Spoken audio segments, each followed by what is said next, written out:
All right, organic chemistry 3101. We're going to take a look at some practice problems. These are, of course, posted to the Chapter 15 module on Canvas. I'm going to go over many of these problems as I can, and if I don't get through all of them, I will definitely post the solutions to all of them.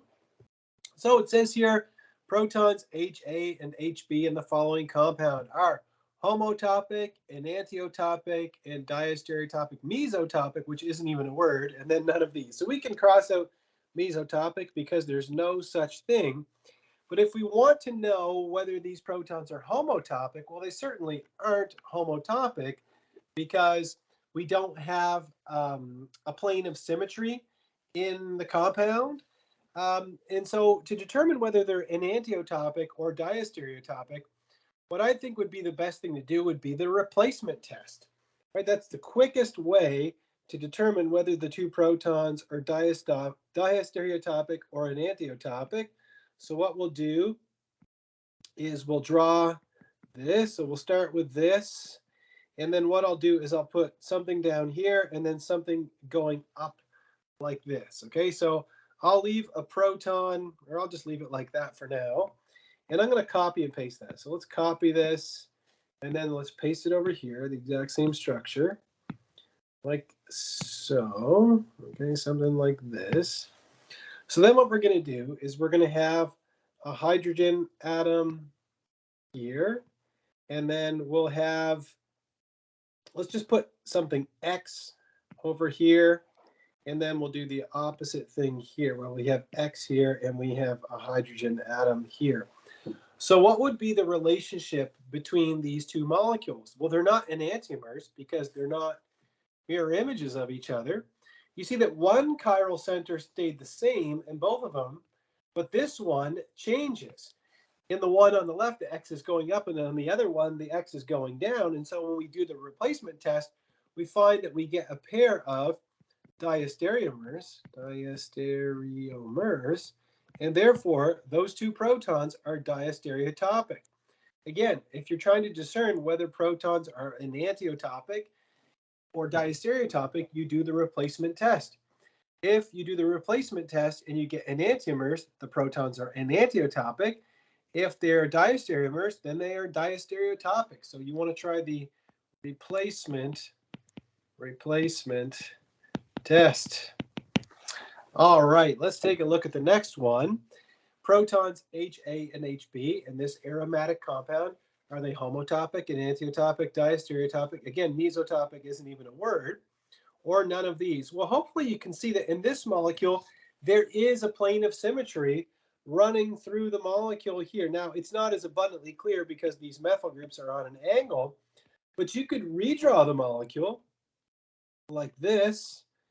You could redraw the molecule like this and put the methyl groups out like this, and then you can clearly see very easily that there is a plane of symmetry in the molecule here, and there's another plane of symmetry here. And so these two protons that are highlighted are chemically equivalent, and therefore they are homotopic. These are homotopic protons because you can exchange them through a plane of symmetry. Okay, let's move on to number 3. It says, how many signals would you expect in the Proton Nmr spectrum of this ether? So I'm going to draw the structure of the ether out. We have CH3, then we have an oxygen, a methylene, and then we have another CH3. Did anybody get an answer for this one? Could anybody tell me how many signals you would see in the Proton Nmr spectrum of this compound? I'm sure that somebody got the answer. Yeah, absolutely. Yes, my students are all 100% correct that you would see exactly 3 signals, wouldn't you? Yeah, for sure. You would see a singlet for this methyl group, so you'd see a singlet for this one. You'd see a triplet for this methyl group, and then we would see a quartet for this methylene. How did I know that? I applied the N+1 rule. Okay, we're not going to worry about the chemical shifts yet because that's not what the question is about. Let's move on to number 4. How many signals would you expect in the Proton Nmr spectrum of this compound? So let's draw it out a little bit bigger. So we've got 1, 2, 3, 4 methylenes, and then we have another hydroxyl. Well, hopefully you can see that in this compound, there is a plane of symmetry, right? If we rotate this around, we can clearly see there's a plane of symmetry. Therefore, these two protons are chemically equivalent.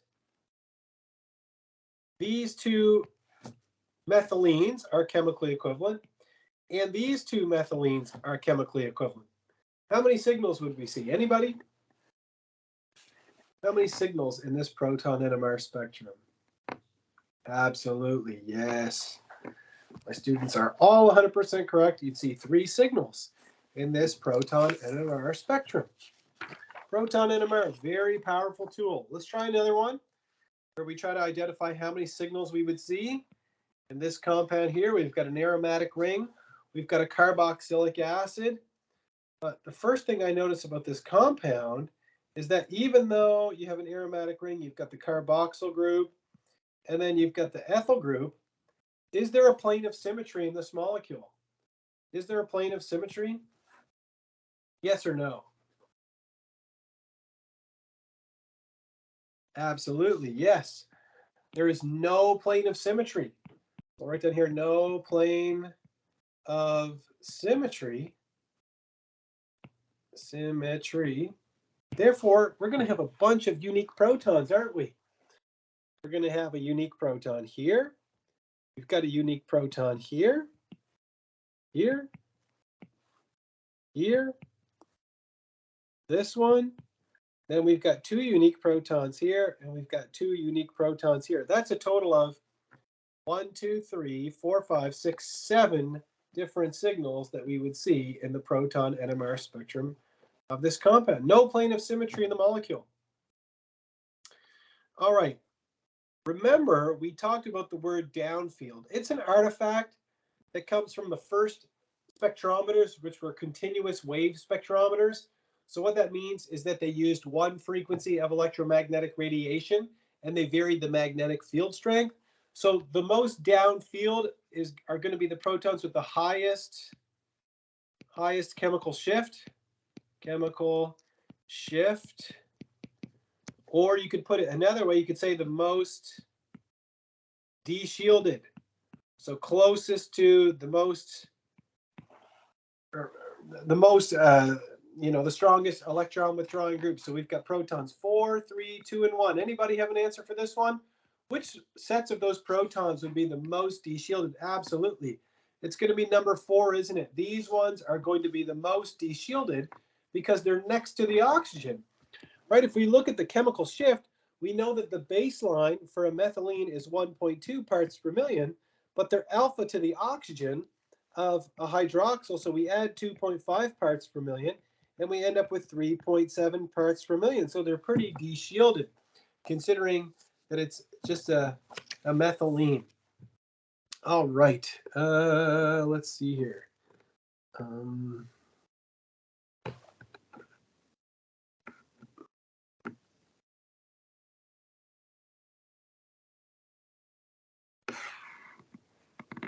Let's try the next one. This one's kind of an interesting one because they give you a whole holy host of chemical shifts, don't they? Question 7, which of the following is the best prediction of the chemical shifts for the signals in the proton NMR spectrum for the following compound? Well, let's just work them out. And then after we've worked them out, why don't we just compare them to the answers and see which one makes the most sense? So let's start with, we'll start with number 1. Okay, so we'll start over here. We have a methylene. So the baseline is 1.2. It's alpha to a hydroxyl. So we're going to add 2.5. But it's beta, so this is alpha. This is beta to the carbonyl. So we add 1/5 of 1.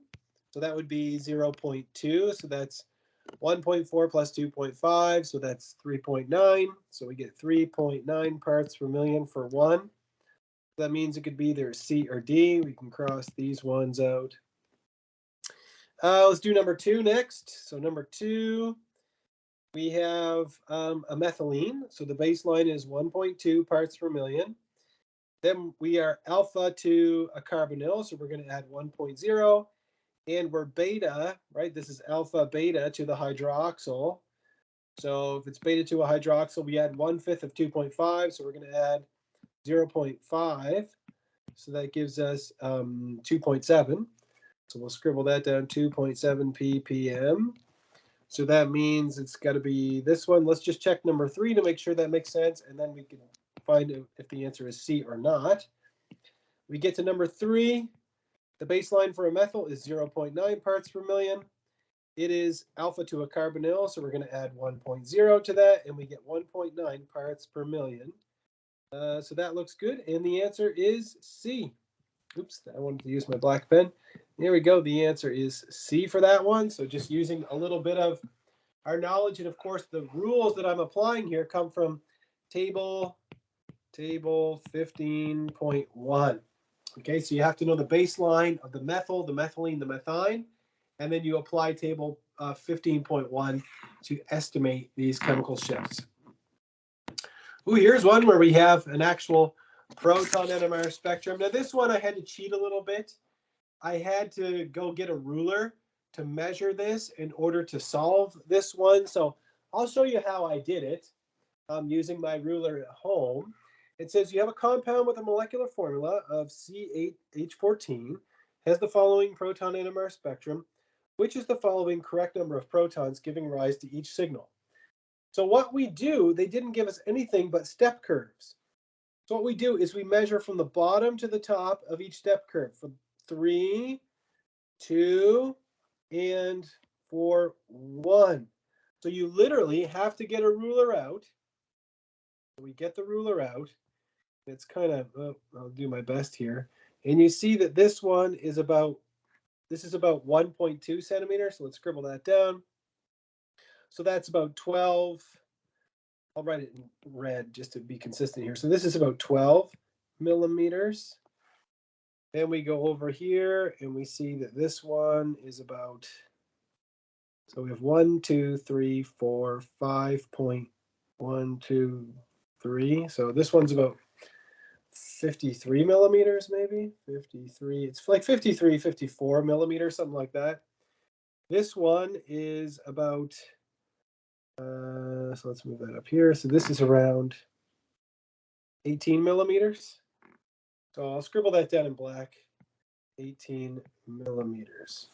Okay, then what we do is we grab a calculator and we say you've got 12 over 12 millimeters, and the units cancel, and we get 1.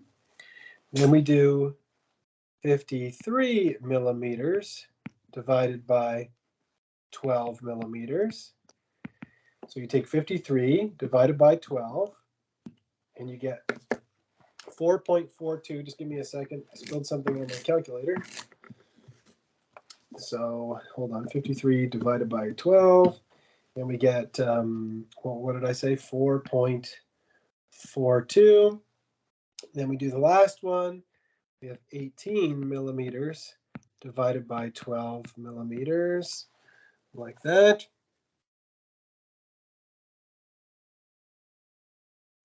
So we get 18 divided by 12. We can just do that one in our head, and we end up with 1.5. So what are we going to multiply these things by? Well, if we multiply everything by, I don't know, if we multiply these by 2, so if you multiply this by, let's take the black pen, multiply this by 2, multiply this by 2, multiply this by 2, then we get 2. You take 4.42 and you multiply it by 2, and you get 8.8, and then 1.5 by 2 is equal to 3. Now, if you tally up, we're supposed to have 14 protons. 2 plus 9 plus 3, that gives you 14. So 8.8 is not exactly 3, but it's, or sorry, not exactly 9, but it's close to 9. So to me, it looks like the first one is 2 protons, this one is 9 protons, and this one would be 3 protons. So that would be A. Therefore, this works using the ruler and just measuring it right off of the screen. So normally we give you a piece of paper and you would measure, you know, using the piece of paper and a ruler, okay, on a paper quiz or something like that. I won't ask you to bust out a ruler on your multiple choice quiz and measure your computer screen or anything. You won't have to do that. But this is how you calculate integration values using step curves and using a ruler. All right. Which of the following compounds gives a proton NMR spectrum consisting only of a singlet? Okay, I'm going to draw all these compounds, and I'm not going to spend a lot of time doing it. So the first one is 1,1-dichloropropane. So 1, 2, 3, and then you have 1,1-dichloro. Then B is 1,3-dichloropropane. So that would be this. C is 1,2-dichloropropane. So 1, 2-dichloropropane. And D is 2,2-dichloropropane. So here we go. Could anybody identify which one of these will just give you a singlet with no splitting? Every other thing in here is going to have splitting. Or every other compound will have splitting except for one of them. Would it be A, B, C, or D?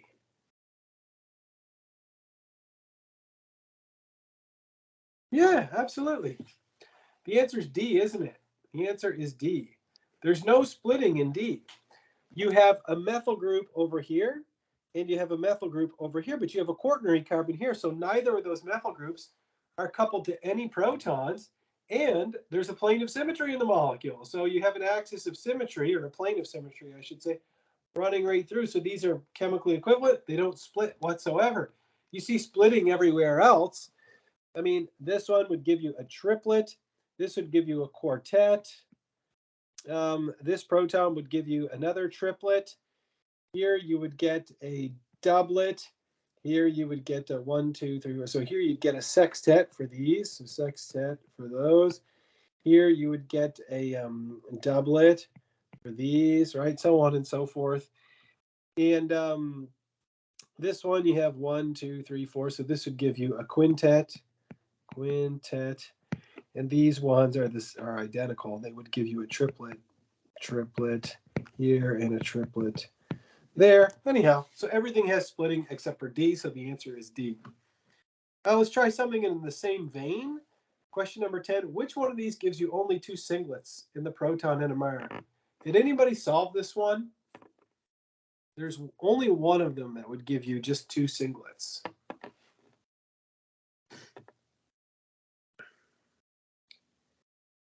Yes, exactly. The answer is B, right, Tracy? Yeah, you're both 100% correct, right? Because there's a plane of symmetry through here. So that means that these 2 methyl groups are chemically equivalent, and these 2 methyl groups are chemically equivalent, and neither of them are coupled to any protons. And so you just get 2 singlets. In one, you have a signal for this proton.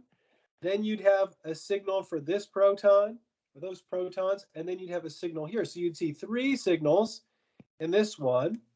In number 3, you would have a signal for the aldehyde. You would have a signal for these 2 methyls. You'd have a signal for this methylene, and you'd have a signal for this methyl. So for this one, you would get a total of 1, 2, 3, 4 signals. So you'd see 4 signals here. For number 5, you'd see a signal for the aldehyde. You'd see a signal for the methylene, and you'd see a signal for the terbutyl. So you'd see 3 signals here. And in the last one, you'd see a signal for this methyl, a signal for this methylene. You'd see a signal for the 2 methyls, and you'd see a signal for the aldehyde proton. So you'd see 4 signals here. Only number 2 has that plane of symmetry, which causes it to only have 2 signals in the Proton Nmr spectrum.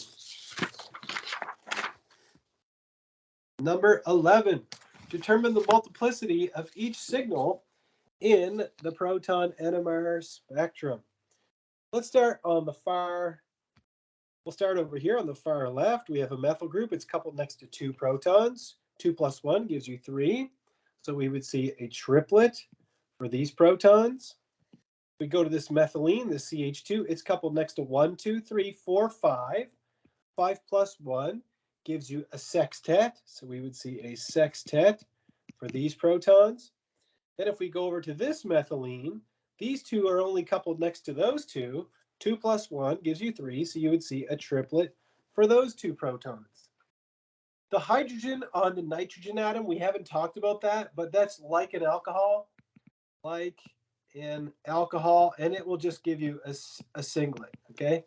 So we just get a singlet for a nitrogen-hydrogen bond, which is capable of hydrogen bonding.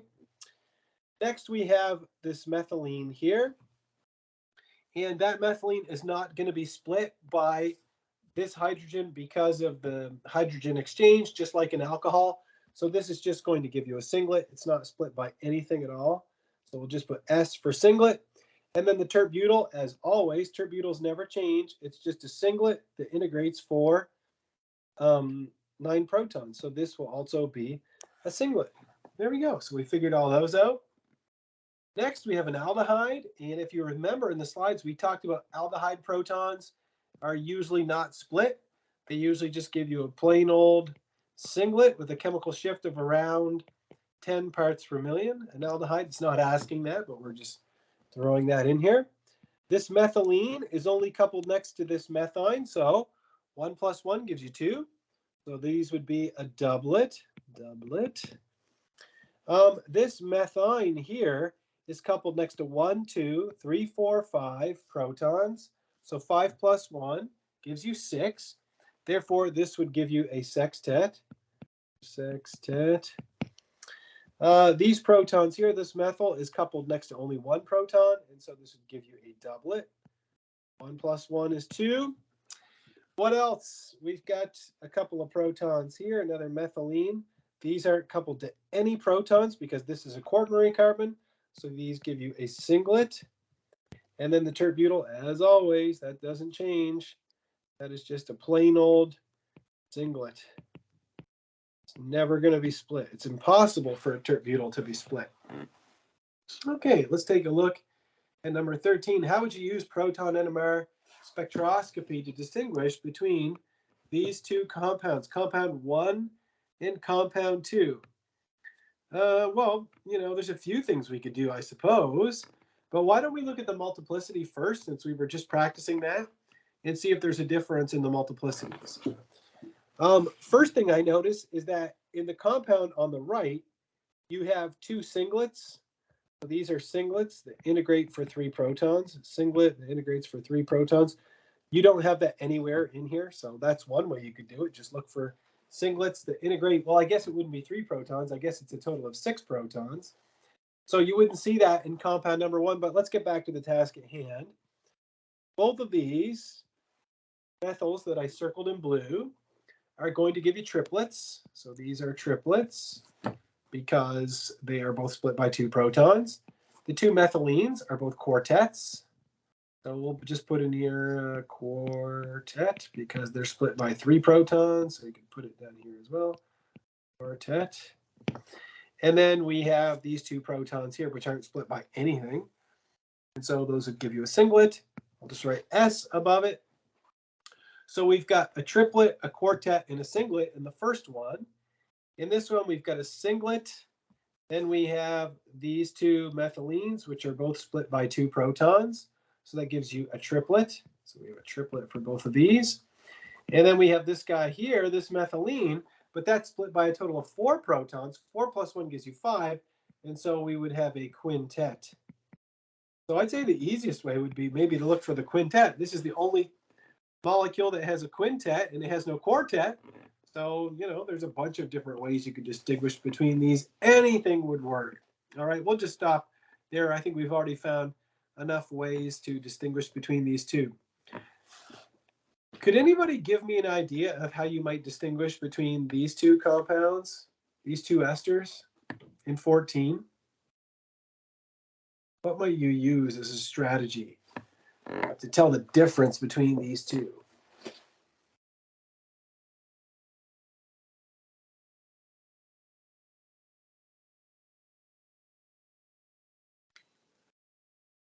What if we tried to use chemical shift, right? Because they both have an isopropyl group in them.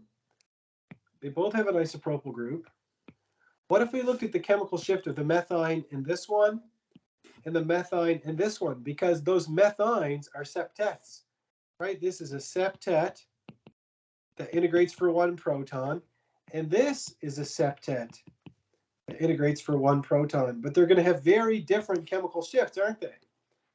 The chemical shift of the one on the left, we start with the baseline, which is 1.7 parts per million, but it's alpha to the oxygen of an ester. So we add 3.0 to that, which gives us 4.7 parts per million. So we should see a septet that integrates for 1 proton at 4.7 parts per million. Whereas in the second one, or the one on the right, we start with the baseline of 1.7 parts per million, but it's next to the carbonyl of an ester, so we only add 1.0 to that, and we end up with 2.7 parts per million. That's a big difference, 4.7 and 2.7 parts per million. And so that would be the easiest way to distinguish between these two compounds. Just look for the septet. If the septet is at 4.7 parts per million, it's compound number 1. If the septet is at 2.7 parts per million, it's compound number 2. Definitely the easiest way to distinguish between those two compounds. All right, let's take a look at question 15. Pretty straightforward. It gives us a proton NMR spectrum, and then it says which of these structures is consistent with this NMR spectrum. They give you a molecular formula, C9H10O2. So we have an HDI that's equal to 5. So our HDI is equal to 5. If you look at every one of these compounds, they all have an HDI of 5, so we can't solve it that way. Did anybody solve this one, or does anybody know what the giveaway is in this one? And nothing's a giveaway, but what's the best evidence to quickly decide which one of these is the compound? Exactly. What Tracy wrote, if you're wondering, if you can't see the chat, Tracy wrote, it's a carboxylic acid. She said, well, look, you've got a singlet at 12 parts per million. This means that you have a carboxylic acid. There's only one compound here that has a carboxylic acid, and that's compound number 2. Does the rest of it make sense? Sure. We would have a triplet and a triplet here. We have 2 triplets here. If this integrates for 1 proton, you see that this is about double the height. So that means these 2 triplets integrate for 2 protons. And then we have some aromatic protons, and we have a total of 5 of those protons. And that makes sense as well because we have 1, 2, 3, 4, 5. Just like that. Boom. Exactly. All of my students, I see what you wrote in the chat. You're all 100% correct. Let me just put this bug in your ear. If you ever take an ACS final exam in organic chemistry, or an MCAT, or a DAT exam, and I know that several of you have expressed interest in writing those exams in the future, a lot of those problems, not all, but a lot of those problems in those standardized tests that are supposed to be so difficult can be solved just like this.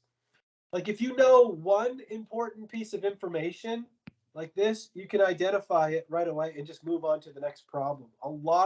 Not all, but a lot of questions can be solved very rapidly like that. So the answer is number 2. Let's try, question 16 is not an easy question. Nothing is easy in organic chemistry, is it? But I think this is kind of a challenging problem. This one actually helps if you make a model. You could try making a model, or even I've had to go as far as this. Like, I'll draw the compound out in a different orientation for my students. Okay, so we have something like this. Now remember, there's no rotation around a carbon-carbon double bond. It can't rotate. Therefore, you've got this phenyl stuck here, and you end up with 1, 2, 3 unique methyl groups. All of those are completely unique. Give me a thumbs up if you follow me on that. Those 3 that I have highlighted are unique. None of them are like the other. Okay, cool. So based off of that, does anybody have a thought as to how many signals you would see? I'll just throw that out there to my students. Does anybody have an idea?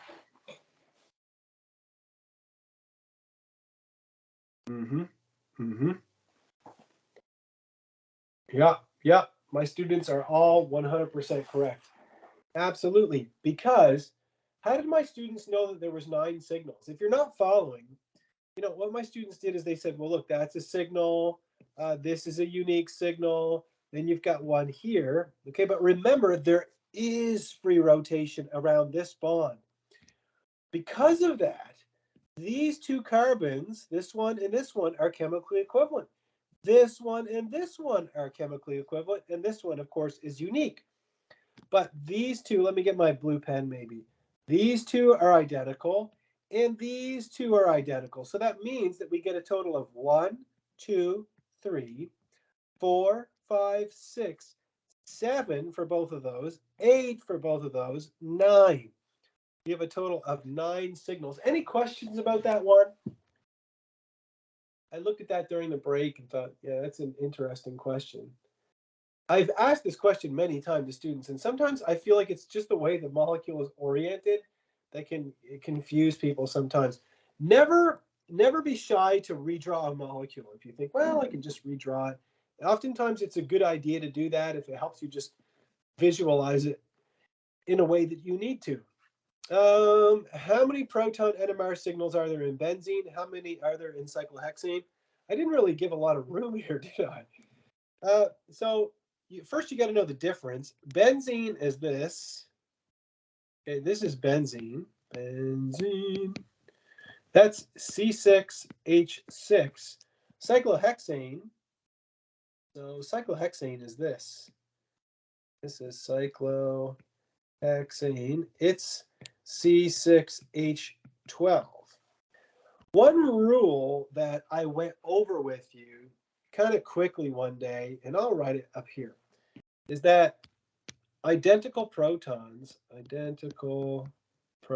protons that are chemically equivalent, identical protons do not split each other. They just don't. And so, since all 6 of the protons in here are identical, there's no splitting. So you would see just one singlet, one signal. Same thing in here in cyclohexene. Every one of these methylenes, all 6 of them, they're all 100% identical. And so there's no splitting. So one singlet is all you would see from either of them. There is no splitting.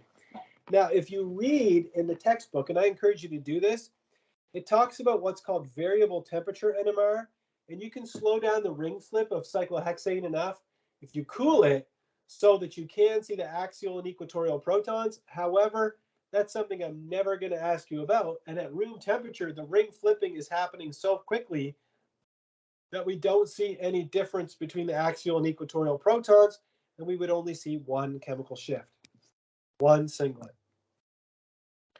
All right, which of the following is going to display 5 signals in the carbon-13? Oh, jeepers. Start with the first one. You can see that there's a plane of symmetry down the molecule here. So that didn't work out. So we've got a total of, let's see here, 1, 2, 3, 4 signals. So it's not A. In number 2, there's no plane of symmetry in there at all. So every carbon is unique. So you've got a total of 6, 7. So let's scribble these down. You have 1, 2, 3, 4. So you see 4 signals. Here you see 7 signals. Here there's no symmetry in here too. So you see 7 signals as well. So 7. I hope it's the last one.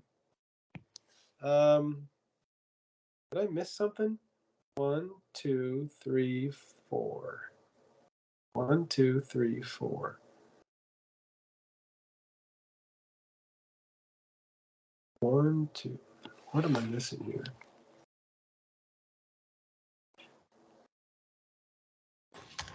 Your highlighter is covering a methyl group. I just noticed that. Thank you for pointing that out. Who was that? Who said that? Clinton. Yeah. Thanks, Clinton. Thank you for pointing that out. I just noticed that now. I said, I think I lost a methyl group somewhere along the way. All right, well, good. I thought, jeepers, I'm going crazy. What the heck? This doesn't make any sense. So here we go. This has 5 signals.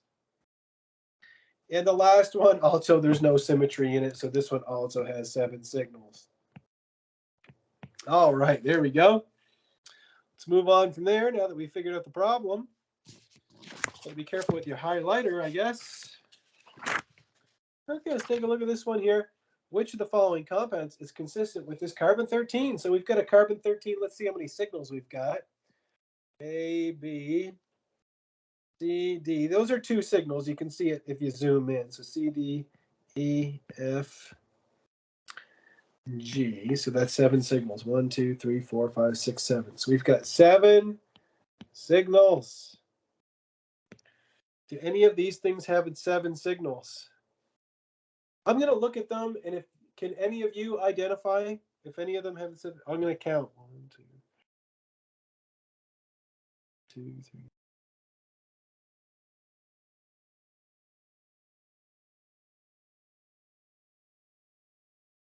Yeah, I figured out which one it is. Did anybody else figure out which one it is?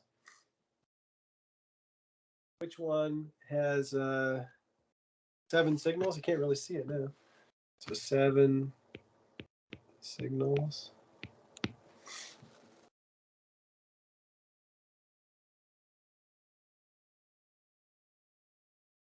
Okay, so we're looking for something with 7 signals. Tracy, you got it. Okay, the answer is number 1. It's 1, isn't it? Right? We have 1, 2. Because of symmetry, we have 3, 4, 5, 6, and 7 signals in that compound. If you look at number 2, it's got a total of 1, 2, 3, 4, 5, and 6. So this one has 6 signals. Number 3 has no symmetry in it whatsoever, so it's got 6, 7, 8 signals. And number 4 has no symmetry, so it also has 6, 7, 8, 9 signals. So the answer is number 1 is the only one with 7 signals. That's the correct answer. Is everybody, give me a thumbs up if you follow me on that. I just want to be sure that people are with me. Is anybody there? Great, great. Not an easy question. That's not easy. But if you follow that, that means you understand symmetry pretty well, in my opinion. Can I put the next one and just project it and ask you guys to see if you can solve it? Which one of these is consistent with this carbon-13? You've got A, B, and C. You've got 3 signals. Could anybody identify which one of these compounds has 3 signals? We already saw 2 of these compounds today in other problems.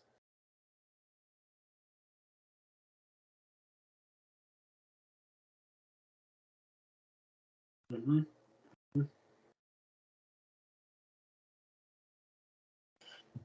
Yes, great, excellent. My students are all giving me the right answer. Good. That means you're really following along. The answer is D, isn't it? It's the only one that's got 3 signals. You've got 1 carbon here, and because of a plane of symmetry, these 2 are identical, and then these 2 are identical. So this one does have 3 signals, and that's the correct answer. If you go to number 3, you can see there's no symmetry in there whatsoever. You've got 1, 2, 3, 4 signals in this one, so a total of 4. In number 2, these 2 methyls are identical. Then you have a quaternary carbon here. You've got this methylene, and then you've got the methyl at the end, so you've got a total of 4 signals for this one. And the last one has 5 signals. Every carbon is unique. This one is unique. This one is unique. This one, and let me choose a different color here. Let's try purple. There we go. All right, so you have 5 signals in that one. 5 signals. All right, there we go. So we're getting the hang of carbon and symmetry and chemical shifts, multiplicity. I taught you parasubstitution. We looked at carboxylic acids. We looked at IR. Man, we covered a lot of ground today. Let's try another one. How many signals are in this one? Here you've got a total of A, B, C, D. So we've got 4 signals. 4 signals. Which one of these? Didn't we just answer this? Okay, we kind of already did this one. This one has 5 signals. This one, oh, this one's a little bit different. Here you have all of these are the same. They're all chemically equivalent here and then here. So this one you have a total of 3 signals. This one you've got 4 signals, so that's the right answer. Right? We looked at this one earlier today. We said you've got this, you've got these ones are identical, this methine, and then this methyl, so 4. And then for the last one, we have 3 signals. There, you have this, you have these 2 methylenes, and then you have these 2 methyls.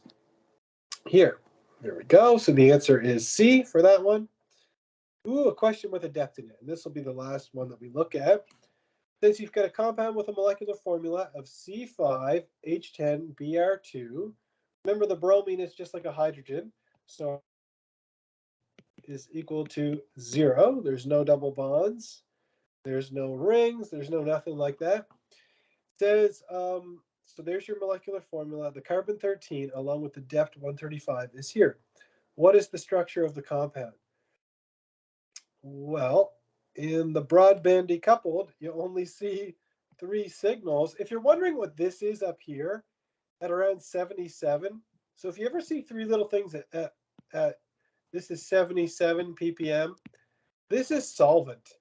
This is deuterated chloroform, CdCl3. So don't even worry about that. That's what they dissolved the molecule in to run the carbon. So we've got 3 signals, A, B, C, and they're all methylenes. So you've got CH2, CH2, CH2. Well, you've got a total of 5 carbons, so that means there must be symmetry somewhere in the molecule. Symmetry. You've literally only got CH2s and 2 bromines, and it's symmetrical. There's only one possibility for this. Could anybody describe it to me? I'll just ask my students. Could anybody just tell me kind of an idea, even if you can name the molecule or just kind of give me a Sparks Notes version of what you would call it? It's good enough for me. Could anybody describe this molecule?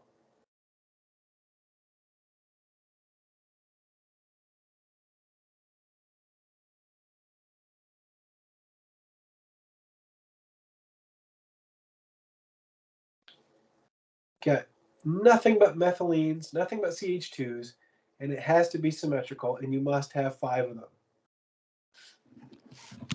The only way you could put that together would be to have a methylene and make it symmetrical with 2 more methylenes, and make it symmetrical with 2 more methylenes, and then put a bromine on each end. So you'd call that 1,5-dibromopentane. 1,5-dibromopentane. That is the only yes. All right. Great. Yeah. See, one of my students even nailed that. That's awesome. If you look at the letters that I have here, if you want to annotate it, something that I didn't mention to you, and we could kind of end today's lecture on this, is that if you have, I think I mentioned it once briefly, if you have peaks that are like twice the height of another peak, those are the ones that show up twice, okay? So the one that's the most deshielded is going to be the one that's closest to the bromine. So these would be your C carbons. This would be your A carbon. And then the B carbons would be the other 2 that aren't as deshielded. And that's the entire thing annotated just like that. There we go. All right, so that's a lot of good practice. I will post these annotated slides to my Canvas, to Canvas, as long as they don't end up getting deleted or something. But yeah, I'll post those, and of course, I'll post the video where I go through each one of them.